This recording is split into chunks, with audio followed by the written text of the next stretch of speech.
Happy to be here today. What a beautiful day outside. It's cloudy. Well, thank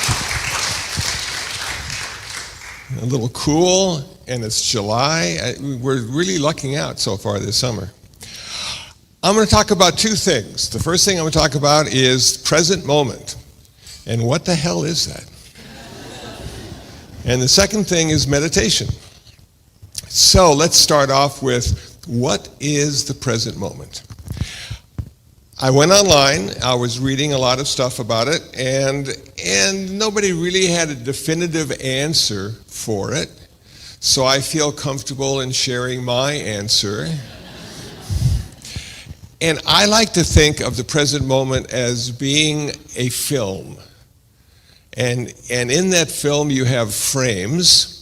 And when all the frames are moving at a certain speed, it comes alive. It becomes a story. People end up doing stuff and saying stuff. And at the end of the film, you either feel satisfied or dissatisfied, happy you were there, unhappy you were there. It all depends. So, in meditation, we have two ways of doing it. We have mindfulness meditation, oftentimes called vipassana or insight, and we have tranquility meditation, often called bliss and happiness. That's my favorite meditation because I live downtown. I need to balance all the suffering with bliss and happiness. But I'm going to talk about mindfulness today. Because mindfulness is at UCLA, everybody's doing it. It's become a medical aspect now to bring you to the present moment experience of your life, where you get to learn all sorts of stuff. In the Buddhist tradition, mindfulness can be practiced on four things. Mindfulness of the body, mindfulness of sensations, mindfulness of the mind, and mindfulness of mental objects. So think about it this way, that you've got this film and you want to focus in on a frame, not the film itself. And so you sit quietly, you bring your attention to the tip of your nose, feel the sensation of breath going out, coming in, going out, coming in. And what's cool about the sensation of breath is it's always happening right now. It's not happening yesterday, though something similar happened yesterday. It's not happening tomorrow. We pray it will be. But right now we have the sensation, and it's taking us to the present moment experience of our life. And we're slowing down the film. We're not going to stop the film. Sometimes in meditation they say, stop all thinking. Well, you can't do that. You can create conditions necessary for it to happen, but you can't stop the thinking because you are the thinking. So here we are, and now we're slowing down the film, and rather than stopping the film, we now have it working in slow motion. And we get to see stuff in a different way. And we get to see stuff without the critique of the ego or personality. It's just sort of this raw awareness of what's going on right now. So let's take, for instance, one of the meditation techniques in mindfulness of the body. It's simple. It's being aware of what position your body is in right now in this present moment. Are you sitting? Are you kneeling? Are you lying? Are you walking? Are you standing? It's just as simple as that. Noting, I'm sitting, and you let it go. Noting, I'm sitting, and you let it go. Now we come to sensations. And one of the techniques in sensations is just being aware of the sensations in your body right now in the present moment. And one of the techniques is to scan your body from the top of your head to the tip of your toes, up and down, looking for sensations. And I can remember when I started to meditate back in 1979, the only sensation I was aware of was the suffering I was feeling by sitting on the floor in a cold zendo. I didn't have one happy, pleasant sensation. They were all negative. And I thought to myself, is this what meditation is all about? Just to sit here and suffer? And then I remember what the Buddha said. The Buddha said, I only teach two things. I teach why we're suffering, and more importantly, I teach how to end that suffering. So I continued to suffer in my meditation. And sometimes I suffered less, and sometimes I suffered more. But the suffering didn't seem to go away for a really long time, until I realized that I needed to come to a place of acceptance with the way things were. I didn't want that suffering. I was resisting. I was trying to push it away. Could I embrace it? Could I accept it? Could I just be with it and realize it was just one of the many sensations I felt in my life? It wasn't good. It wasn't bad. It was simply a sensation. I labeled that sensation pain. It was negative. When I have a pleasant sensation, I label it happiness, or good, or I want to do it again. I have some labels for all these things I'm feeling, and that's the ego getting involved because it wants to keep me alive. That's its job. So far, so good. But one day it will fail, and so will I. And at that point, will I be able to accept what's going on as just being normal, or just being a sensation, or just being me? I don't know. I'll find out though. So here we have sensations, and we have three kinds of sensations, the Buddha said. The Buddha said we have pleasant sensations, we had unpleasant sensations, and we have neutral sensations. And most of the time, we're not aware of the neutral sensations. They don't catch our attention, so we're aware of pleasant and unpleasant. And we're scanning, we find a sensation, pleasant, unpleasant, that's all we say. We don't go get involved with it. We don't analyze it, pleasant, unpleasant. Let it go and keep scanning. Another sensation, pleasant, unpleasant. Let it go, keep scanning. So at the end of maybe 20 minutes of scanning and finding all these sensations in your body, then you go into a deep state of reflection, rumination, and you start to think to yourself, okay, what did I notice about that? Could I pick out the three aspects of existence according to Buddhism? The three aspects of existence. Number one, everything's always changing. Man, that is so depressing. Because just when you put all the stuff together and it turns out to be exactly what you want, it goes away, changes into something else. You know, I take care of cats. We have 2 little litters now. We have some new residents. Oh, they're so cute. They're wonderful. But I realize in a couple years, they'll be middle-aged. Okay, but not as cute as the kittens. And then, in a few more years, they'll be old age. And then the problems start. Because there's that resistance. We like fun and young and youthful, and we don't necessarily like the other side of it. And yet, that's our best practice. I don't know how you feel about old people, But every time I look in the mirror, that's all I see.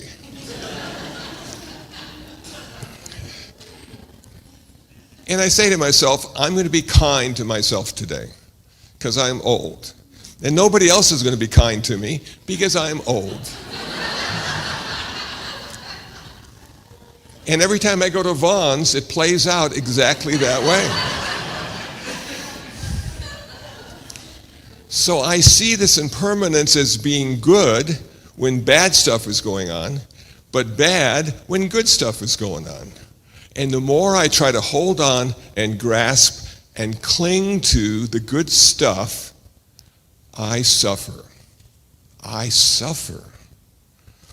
And the less I try to cling and hold and grasp, I suffer less. And if I come to a place of an open hand, letting life come in and go out without any kind of response or reaction, I hardly suffer at all. Because I'm not into controlling the universe. I can't even control myself. If I could, I wouldn't get up 3 times at the night to relieve myself. When I was younger, that was not a problem. So here I am, stuck with the idea of control. Can I control my life? Can I control my car? Can I control the cats? The cats never. The car maybe. Myself, I think so. I sometimes feel in control. But then other stuff happens. So the first aspect of existence that I became aware of as being truth was that all things are in a constant state of change and flux. They're always turning into something else. Sometimes that's good, sometimes that's bad. Second aspect of truth, of existence, according to Buddhism. This one doesn't go over well.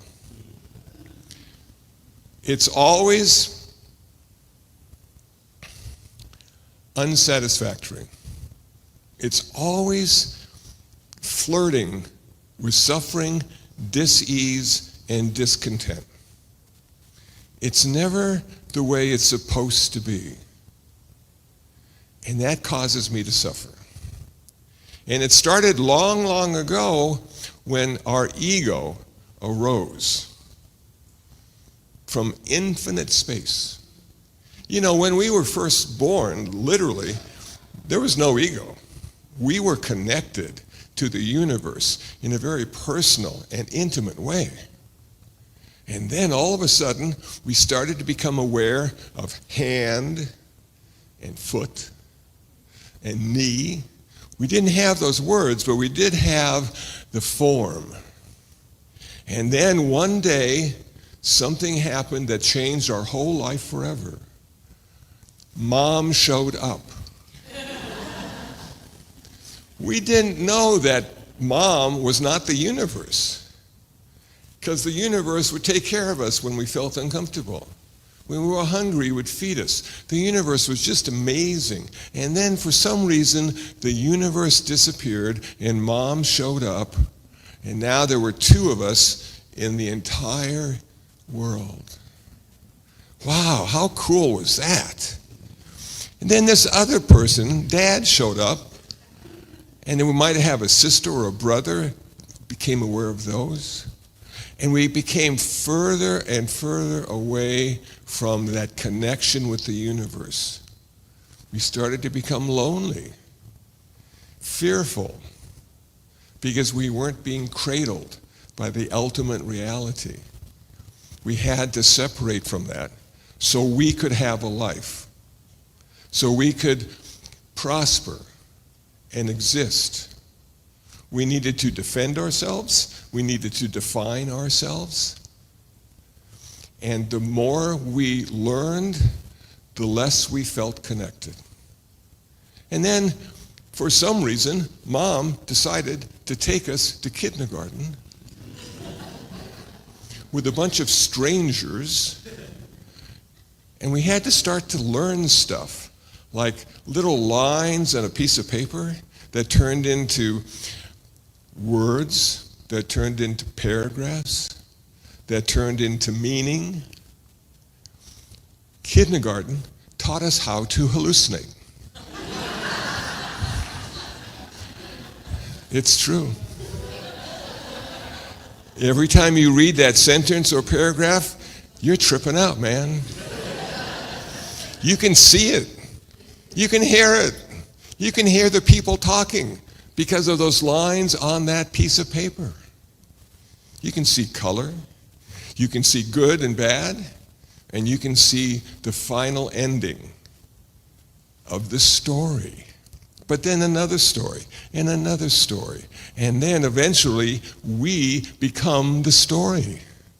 It's all about us. It's me. I'm here. And it's so cool to be me. And then we go to grade school and high school, and we realize that we're around a bunch of other me's. They all think they exist in the same way I think I exist. And some of them have similar ideas, and some of them don't. How am I going to accept those? And then there's the team sports. There's no I in team. So now we have to learn to work with others. Gosh, that's so difficult. I like archery. It's just me and a bow. But if you're football or basketball, man, you got a lot of other people to worry about. And they're going to be worrying about you as well. Is he doing a good job? Should we get the alternative in here? What should we do? So the idea that life is ultimately unsatisfactory threw me for a loop at the age of 28 when I read that for the first time. Because I always thought life was great. Look at all the possibilities. Look at all the things I could be doing, and more importantly, look at all the things I could have. I could start owning things now, making them mine, controlling them. Princess Di, dress, like $400,000, $200,000. Sold at auction. Come on, it was a dress. No. It wasn't a dress. It was a dress with a story. And the story was worth $200,000. They just sold a purse for $4 million. And a model used to have it, or something like that. I forget what her name is. She's no longer with us, but her purse still exists. And somebody wanted it. $4 million. So we're stuck in the story. It's our story, it's a collective story, but we're stuck. And meditation is designed to allow you to put the storybook down for a while and come to a direct experience without the words, without the stories, without the pictures. And that can freak you out because it's not what you think it is. And then the third level of truth, reality, existence, according to Buddhism, it's called not self. Now, I got to explain this because it doesn't make any sense. It made no sense to me when I first heard it. I'm thinking, what the heck are they talking about? I know who I am. I exist. I have a story. And it's a good one. It's my favorite story because it's a story about me. No, I'm sorry, you don't exist in the way you think you do. But what is this not self? We could change it to not the same self. That every moment of every day, we're becoming somebody else. Now, it's a gradual process. You don't notice it in an hour or a day or a week. We still pretty much look and think just like we did a week ago. But how about given a couple years? Who was that guy that was a teenager? I don't know. Who was that guy that was in his 20s? I don't know. Who was the 50-year-old who thought he was still young? I don't know. At the current age, I'd say 50 is young. And it was a wonderful time. I became aware recently of a lot of online stuff about who the stars and celebrities used to look like. They used to look like this, and now they look like this. And I can hardly wait to see how they look now, because I remembered how they looked then. And sometimes I'm aghast. Sometimes it's horrific. Sometimes they did pretty good. But I'm thinking to myself, that is a blessing for them not to look like they did at 20 or 30. And you know why I think that's a blessing? Because now they can have a life. Nobody knows who the hell they are. There's no paparazzi. There's no, can I have your signature, your autograph? They're just like at, a supermarket buying lettuce and avocados. You pay no attention to them at all. They finally got their life back. Most of us have had a life our whole life. But those poor people sold out for fame and fortune. And the burden of being somebody was a lot to carry. And now they become nobody. And now they're free. They're free. So I don't feel sad anymore. For me, I look at that and go, that's wonderful. I'm glad you look like that. David Bowie said, when we get old, we finally get the face we should have had. And when I look in the mirror, I go, damn, I was supposed to have this face? What can you do? So as we mature, as we evolve as a human being, we keep becoming all these different people. We keep changing. We too are impermanent. One of the reasons we suffer so much is because of impermanence. One of the reasons we look like this is because of impermanence. So what a wonderful insight to have in your life. To look at the world and see all the impermanence, to see the flow, to see the dance, as Ram Dass might say. The dance of life. It's always moving, always changing, always evolving, always flowing. It's the big river. And here we are, and we finally became aware of it. And what's the payoff? For all the meditation, for the insight gained from seeing those three aspects of existence, what's the payoff? I think the payoff is acceptance. We can finally come to a place of acceptance with our life. We don't have to be anybody anymore. In fact, the older we get, the less we are. People say, aren't you sort of nervous about forgetting and not knowing? I am so happy not to know. After a while, you don't want to know. You just want to let it happen and go on and get a cup of coffee. I don't care. But don't you want to be somebody? Well, I never was. I probably never will be. So just let me be ignorant of who I'm supposed to be. Let me just get up in the morning, get my coffee, post on Facebook, feed the cats, take a shower, look at the world and say, my, another day. How lucky am I? What are you going to do today? I have no idea. But I don't care, because the world will tell me what to do. It will suggest I do this or that, because, for instance, I'm hungry, so the universe suggests that you should eat. But what should I eat? Then you realize there's a sale at McDonald's, and go, I got it now. And then you wish you hadn't realized that. But the world is stimulating us all the time, pushing us, prodding us in a certain direction. And most of the time, it's the direction that's probably most beneficial. Sometimes it's not, and that's where personal choice comes in. We get to choose. Who do I want to be today? Do I want to be victor or victim? Do I want to talk or silent? Who do I want to be today? Now, every day, when I feed the cats, I wear the same pants, the same shirt, and the same hat. And people say, well, why would you do that? What a stupid thing to do. I said, oh no, that's how they recognize me. There's Kusala. He looked like that yesterday. That means we're going to eat. Yay, Kusala. But most of us will change our clothes and put different things on and wear a hat or fix our hair so we look different. We don't want to be the same because there's nothing to be. We want to be today. Who am I today?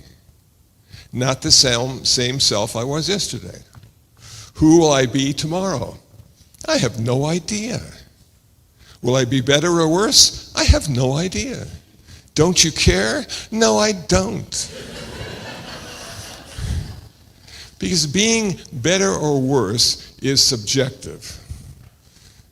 We should always try to be kind, but kindness may not be looked as being better. It may be looked at as being sort of, I don't know, he's too nice. Look, he gave $1 to that guy. That guy did not deserve $1. What's he going to do with it? I bet he's not going to spend it wisely. I bet he's going to spend it on something that's really stupid. And he gave the $1 anyway. What's wrong with him? My job was to give the $1. After that, it's out of my control. You do what you want to. My job was to give you the $1. But Kusala, how do you practice giving away money and not having any connection to it? How do you do that? I'll give you my secret. I started a long time ago. Vending machines, my friends. Vending machines. Leave the change behind, and somebody will find that change, that 35 cents that you didn't take with you, and they will say, hey, this is my day. I found 35 cents. What a wonderful thing. You've changed a life for 35 cents. So, meditation, coming to the present moment. Meditation, observing in a selfless way what the heck is going on. Meditation, resolving the issue of being you. Being you is tough. It's not easy. And you've done it your whole life. And you're still doing it. Congratulations. But it's not easy. So it's a place where we can come to acceptance, and more importantly, a place of peace. Peace. Peace. Not happiness. Buddhism doesn't talk about happiness because it's so fleeting. Buddhism talks about peace. And peace seems to happen when you have profound acceptance of the way things are. I want to thank you for listening and sharing your time with me today. Have a wonderful Sunday.